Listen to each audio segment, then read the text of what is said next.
Rui Lira, agora na Cultura Informa. Agora tem análise política com o nosso professor Rui Lira. Rui, boa tarde. Boa tarde, Rui. Boa tarde, Irã Carvalho. Boa tarde também para Dido Montenegro e boa tarde para Sandro Rodrigues na nossa técnica. Saiu pesquisa hoje de manhã. Pesquisa devidamente registrada. É uma pesquisa Quest. E por ela se confirma outra pesquisa igual do mesmo instituto e Lula vence a eleição no primeiro turno, conforme os dados levantados por essa pesquisa. Eu só vou pegar aqui o número do registro, né, porque antes da gente falar da pesquisa, a gente tem que colocar o número do registro, que é o de 8.857, com o prefixo BR, 2022. Isso o número do Tribunal Superior Eleitoral. Aí vamos analisar quais são os dados da pesquisa e conectar com essa visita que o Bolsonaro fez aqui a Pernambuco, ocupado mais uma vez em colocar outra etapa, outra fase dessa transposição do Rio São Francisco. Então a gente vai olhar uma coisa de um lado a pesquisa e de outra a possibilidade dessas ações de Bolsonaro alterarem o quadro eleitoral em que ele está colocado. Então vamos pegar primeiro os números do primeiro turno. Os números são os seguintes: Lula 45, Bolsonaro 23, agora Moro e Ciro Gomes empatados com 7, e João Dória com 2, André Janones do Avante com 2, Simone Tebet com 1 somente, e os outros não pontuaram. Brancos e nulos 8, indecisos 5. Então, quando a gente pega essa pesquisa e soma a votação dos demais candidatos, a gente chega ao número de 42, enquanto o Lula tem 45. A margem de erro da pesquisa é 2, consequentemente, está apontada a vitória de Lula no primeiro turno por essa pesquisa.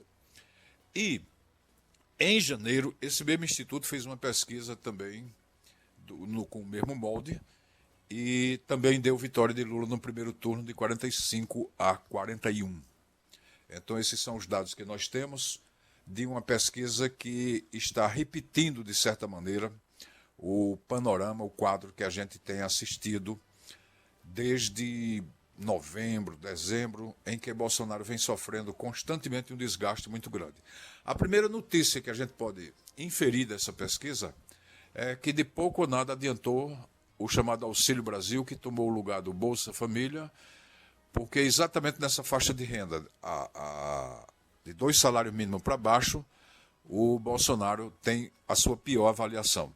Então, as pessoas que vão até 2 salários mínimos são exatamente essas pessoas que figuram nessa região do Auxílio Brasil. Então, ele não conquistou nenhuma novidade de dezembro, janeiro para cá, e o auxílio já vem sendo pago há algum tempo. Algumas pessoas diziam, não, chegar fevereiro, março, o presidente começa a faturar, mas parece que não. Aí a gente vai olhar quais são os motivos que implicam essa situação. Então, a primeira é essa que a gente já falou. Na população até 2 salários mínimos, agora era 60% a quantidade de gente que rejeitava ou, de certa maneira, não votaria em Bolsonaro, e agora há essa piora para 65%. Então, um dos fatos é esse: o empobrecimento da população brasileira entra nesse jogo. O outro problema é a avaliação negativa do governo. A avaliação que era de 50% negativa, agora é de 51% nessa pesquisa nova. Então, significa dizer que metade da população brasileira está profundamente descontente com o governo e não está avaliando bem a atuação do presidente da República. E a gente ainda tem uma questão interessante, é que mudaram os padrões de avaliação do povo. Quais são os problemas principais na cabeça da população? O primeiro é a inflação, para 80%. Depois vem a Covid, depois vem o emprego, a Covid com 65%, o emprego com 63%. A questão da segurança com 61% e a corrupção fica relegada lá ao 5º lugar com 62%, 61%, essa faixa. Então, aquilo que é o principal capital de Bolsonaro desde o início da sua campanha, a questão da corrupção, não tem mais a importância que poderia ter para a população. O povo, na verdade, está atrás de quê? De emprego, de crescimento da economia e de combate à inflação. E parece que essa mercadoria, nesse momento, Bolsonaro não está conseguindo entregar nada. E a população também acha que o pior problema social do Brasil é a fome. É o povo realmente sem possibilidade de consumo, até porque recentemente o IBGE mostrou que a renda nacional, a renda somada, você pega todos os salários, todos os ordenados, todos os bicos, as coisas que as pessoas estão fazendo e que dá para quantificar, e se verifica o quê? Que tanto na área formal como na área informal caiu a renda do povo brasileiro. E aí, quando a gente olha as situações da população, a sua capacidade de pagar suas contas, como é que está? Então, para o pessoal mais pobre, esse dado que eu tinha dado anteriormente pulou de 60% para 65%. Ou seja, é muito mais gente que não está podendo pagar suas contas. Isso também está acontecendo com a classe média, está acontecendo também até com a classe de 5 a 10 salários mínimos. Tem gente também que não está satisfeito com isso. Então, quando a gente olha esse quadro aqui, a gente vê o seguinte, e vamos entrar agora na questão da visita do presidente. A gente vê que medidas como essa que o presidente está tomando, elas são estratégicas, né?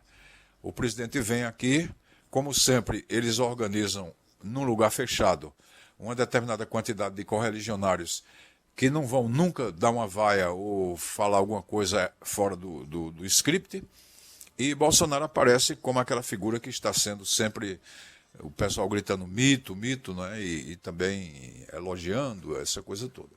Então, isso no lugar fechado, como o Magno Martins acaba de colocar, no interior, numa região fechada e cercada por um esquema policial extremamente assintoso e forte, que não permite que entre ninguém que não esteja dentro do esquadro. Então, Bolsonaro vai lá e faz sua manifestação, filma, porque o que interessa ali é a filmagem. Você filma, joga nas redes sociais, filma aquelas imagens e pela agência do governo joga para a televisão, e o que sair é a impressão de que o presidente está popular, está com muita gente ao redor, batendo palmas. E é verdade. Aquele pessoal que está lá, que foi para lá, é pessoal que bate palma para o presidente e acha que ele é bom. Por isso que ele tem 23% de intenção de voto em nível nacional. Mas imaginar que na região onde ele está pior, o Nordeste, onde ele perde de 61 a 15, me parece o número é esse. Perde aqui em termos de avaliação, em termos de popularidade, em termos de eleitorais. Então, imaginar que com uma tentativa de colocar como obra sua aquilo que todo mundo sabe que são obras que vêm lá de trás, não do imperador. O imperador não fez obra nenhuma, o imperador só falou uma coisa a respeito da transposição. Dom Pedro II disse o seguinte, que ele venderia até a última joia da coroa para fazer essa transposição. Ele nem vendeu a joia da coroa, nem fez transposição de coisa nenhuma. Então, a afirmação de que o imperador está por trás dessa obra, da obra não tem nada a ver. Ele falou nisso, como outras pessoas já falaram na transposição do Amazonas, do Tocantins, para puxar água aqui para o Nordeste. Já se falou em muita coisa. Mas a obra realmente é uma obra do governo Lula, do governo Dilma. E 90% dessa obra foi concluída. E as corrupções e desvios que existiram e necessidade de intervenção federal que aconteceram são rotina no Brasil. Vocês vejam agora mesmo, por erro de engenharia, abriu-se uma cratera lá no metrô, na obra do metrô de São Paulo, e isso tem sido uma rotina dentro das participações das tais empreiteiras e, sobretudo, das empresas privadas. São sempre as empresas privadas que promovem todo tipo de corrupção, todo tipo de compra de licitações, de tudo mais. Então, isso não aconteceu num governo só, aconteceu em todos, desde a ditadura que isso vem acontecendo, e, pelo jeito, não vai terminar cedo. Recentemente, agora, acusaram os filhos do presidente da República, Eduardo Bolsonaro e Flávio Bolsonaro, de estarem envolvidos numa licitação fraudulenta para colocar a verba do governo dentro dessa coisa. E não sei há quantos anos essa investigação. E Sérgio Moro está sendo investigado aí como corrupto, exatamente porque teria recebido dinheiro americano. Então, corrupção no Brasil é crime, é bandidagem, tem que ir para a cadeia. Agora não pode prender os inocentes, nem prender por uma questão partidária. Porque muito ladrão da pior espécie, praticamente flagrado e fotografado em plena praça pública, como foi o caso de Temer e de Aécio, continuam aí sem nenhuma punição. Então a gente sabe que justiça no Brasil pode ter lado, pode fazer ou uma hora certa, outra hora erra, mas na maior parte das vezes ela protege determinadas figuras. Então, a obra do São Francisco está aí e a nossa visão é que ela não altera muito, vamos ver se isso acontece, mas não altera esses dados de pesquisa. Lula ganha com mais de 20% de todo mundo no segundo turno e também vence no primeiro turno, conforme a pesquisa Quest, que é o nome do instituto, pago pelo Genial, que é uma empresa do setor financeiro. Portanto, é uma empresa que tem interesse em dinheiro e que não tem nada a ver com política, com coisa alguma. E ela vem fazendo essa pesquisa desde julho do ano passado. E o panorama que você olha de julho para cá é a ascensão de Lula e a queda relativa de Bolsonaro, mas agora estacionado em torno de 23 pontos, mais ou menos. Insuficientes para ele ganhar no primeiro turno e insuficientes mais ainda para ganhar no segundo. É a reflexão que cabe ao ouvinte da Cultura Informa. Opinião é na Cultura. Primeiro lugar em audiência, do jeito que você gosta. Você está ouvindo a Cultura Informa, o jornal do nosso rádio.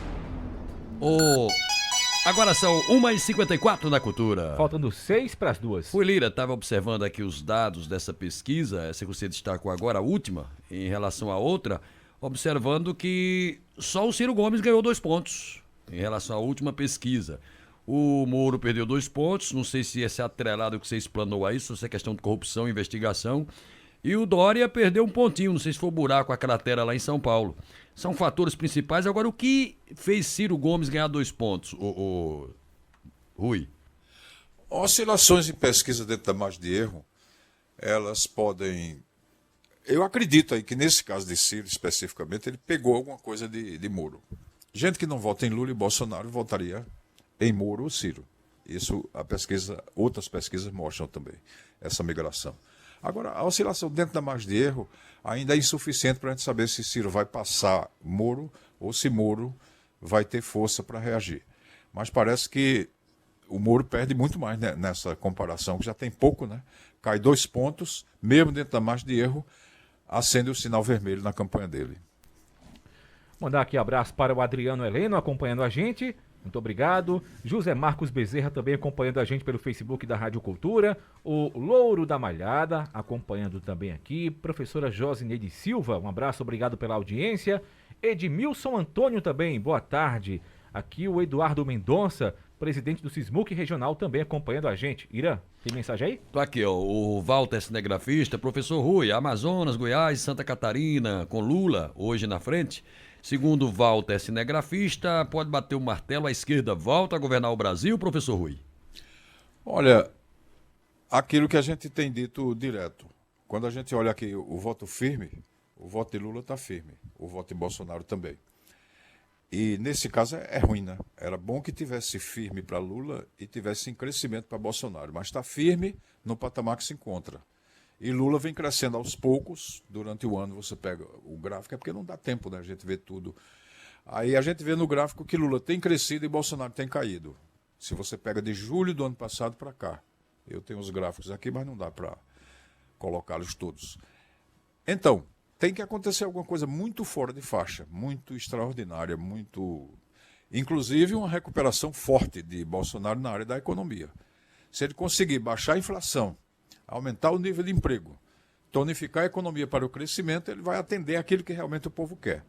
Mas enquanto as jogadas dele forem essas de pegar obra ou qualquer coisa semelhante, que não significa o que o povo está precisando, a gente vai ver que em março e abril esse panorama vai se repetindo e com possibilidade de Lula, inclusive, aumentar. Porque agora você vê mesmo, está havendo uma pressão grande no PSD de Kassab, lá em São Paulo, para que ele integre também a base de apoio do presidente Lula. Se o Kassab entra e fecha a aliança como está quase fechada com o PSB, isso vai ser acertado de hoje para amanhã, então há uma possibilidade concreta de se ganhar São Paulo com Haddad. Porque Márcio França, do PSB, já disse que quem estiver na frente da pesquisa é que vai ser o candidato. E todo mundo sabe que sem Alckmin, quem está na frente é Haddad. E todo mundo sabe que São Paulo é locomotiva. Se esse movimento se der, Lula vai subir mais ainda, vai se garantir mais ainda para o primeiro turno. E Lula o que é que está fazendo? Está fazendo as alianças políticas que são pertinentes e que são interessantes. O que é que Bolsonaro fez? Já fez as alianças que o garantem com o Centrão. As alianças que garantem que ele não sofra impeachment ou que não sofra algum processo judicial. Ele garantiu isso, mas ele não garantiu nenhuma expansão da sua base. Ele apenas pegou aquilo que já estava ao alcance da mão. É claro que essa base é forte, que ela tem número, mas para ganhar a eleição é outra conversa, porque já tem gente também do Centrão querendo migrar, sobretudo aqui no Nordeste, para o apoio a Lula. Porque ficar contra Lula aqui no Nordeste é fria para qualquer deputado. Federal, senador, governador, é fria. Aqui no Nordeste é. E o Nordeste é simplesmente a segunda região mais importante em volume de votos a favor de Lula. Então esse é o panorama que se tem. Então teria que haver um cataclismo, né? Uma coisa assim muito fora do comum, ou então Bolsonaro criar repentinamente uma conjuntura milagrosa de salvação nacional, essa coisa toda, e retomar uma popularidade. Eu, pelo menos, não aposto nessa segunda hipótese, não. Não é que eu queira ou que não queira, eu não vejo por onde, não vejo lógica, não vejo dados, não vejo evidências para isso. E a gente pega a pesquisa para trabalhar com evidência, trabalhar com informações. Um abraço para o Cleiton acompanhando a gente, ele e mais uma turma boa aqui, ó, 22 aqui ao mesmo tempo acompanhando a gente no canal do YouTube da Rádio Cultura. Abraço para Iraci Diniz também acompanhando a gente, muito obrigado pela audiência. Tem um pessoal bom aqui, a Jussi também Aparecida acompanhando, muito obrigado pela audiência. Ivan Almeida Carlos também acompanhando. O Líbero também, Isaac Dionísio, muito obrigado pela audiência. A vocês que estão acompanhando. O Irã tem aqui só mais uma pergunta, não é, Irã, para fazer aqui? Ô, professor Rui, aqui um monte de ouvintes participando aqui, viu? WhatsApp Cultura 981091130. Agora, dentre eles tem aqui o Kleber Marinho, tem Maviaécio Barbosa e tem... Ele pediu aqui para eu fazer. Irã, faz uma pergunta, Rui, aí um trocadilho aí com o Rui sobre essa afirmação de pau de arara. Eu vou fazer o seguinte, estão me dando essa incumbência em nome dos ouvintes, para eu criar um trocadilho. Eu vou jogar para o Rui Lira. O presidente citou que nós nordestinos somos pau de arara. Aí eu vou criar, fomos para o sul e sudeste em cima do caminhão, do pau de arara, de fato. Os nossos, né? Os nossos mais antigos, mais velhos. Lá, né? Agora... Aí o meu trocadilho. E ele vai cair do caminhão, não cai do pau de arara, Rui? Pois é. Eu acho que Bolsonaro, mais uma vez, está querendo desviar as discussões centrais, as discussões essenciais. Na cabeça dele e de Carluxo, que é quem monta aquela história da farofa, quem monta esses cenários todos de encontros, né, onde ele coloca a popularidade do pai, o Carluxo é o marqueteiro não designado, mas na verdade é o cara que determina tudo isso. Então, o Carluxo e esse pessoal todo, eles estão pensando que o Nordeste ainda está naquele tempo do chapéu de couro, estão pensando que o Nordeste ainda está no tempo de pau de arara, de ser chamado de Paraíba, como ele chamou com o governador do Maranhão, né, de lá atrás. Ou seja, Bolsonaro pega um preconceito, pega uma coisa que mexe com as emoções das pessoas, mas não mexe com a economia. Não mexe com a política, não mexe com a popularidade. E ele joga essas estocadas para ver se as pessoas entram num debate a respeito disso. Mas os números estão dizendo outra coisa. Os números da pesquisa estão dizendo uma coisa totalmente diferente. Que o buraco não é só mais embaixo, como é muito mais longe. O buraco está na economia do país e na situação de miséria e de pobreza que o povo está passando. Você abre, por exemplo, o UOL, dia de ontem. Aí tem uma senhora com 2 pedaços de perna de boi, sei lá, uma costela, alguma coisa, só aquela rapa que ela conseguiu com o descarte de um açougue lá. O pessoal descarta e dá ela para ajudar. Aí ela vai e ataca Bolsonaro e diz que está passando fome, que na época de Lula ela não passou fome. E isso sai no UOL, isso roda na rede social. Então, isso tem consonância, tem conexão com a realidade. Chamar nordestino de Paraíba o Arataca, né, como ele chama, que eu não sei nem que diabo é esse negócio de Arataca, cabeça chata, o que seja, isso não nos toca. Não nos ofende, né, Irã? Se chamarem você de índio, você tem orgulho. Porque feito você é descendente, eu sou descendente também de uma índia lá da Serra do Ororubá. Então a gente tem orgulho. Porque minha avó foi uma pessoa que teve uma vida honesta a vida todinha, trabalhou sempre dentro dos limites dela, de maneira correta e honesta para criar seus filhos. Criou minha mãe me criou e eu estou aqui ainda hoje teimando em falar e conversar com os ouvintes e esperar que eles me acatem e que aplaudam eventualmente alguma coisa boa que eu possa fazer. É o mesmo caso seu. Então se chama a gente de índio, nordestino, isso já era isso, ninguém está ligando. Agora, não deixa de ser uma crítica que a gente possa fazer, um presidente de república, um grupo de ministros está ocupado com uma questão mínima, uma questão insignificante, uma questão primitiva, primária, de preconceito para tentar induzir uma discussão que não interessa a ninguém. Então o que os pau de arara têm que dizer a Bolsonaro é tchau e a bênção, porque ele com essa conversa não vai ter interlocução com o eleitor e com o brasileiro do Nordeste. Professor Rui, muito obrigado por sua participação nesta tarde. Lembrando que a pesquisa que o professor Rui trouxe, ele já no comecinho falou o número, vou repetir aqui, registro BR 08857/2022, porque a gente sempre quando fala aqui em pesquisa, o professor Rui trouxe a informação no começo, e aqui quem pegou agora o bonde andando, estou trazendo mais uma vez aqui o número. Professor Rui, um abraço, obrigado. Obrigado, Dido Montenegro, boa tarde. Obrigado também para Ijan Carvalho. Boa tarde para você, boa tarde para Sandro Rodrigues na nossa técnica e um abraço caloroso para esta atenciosa, grande audiência da Cultura Informa. Boa tarde.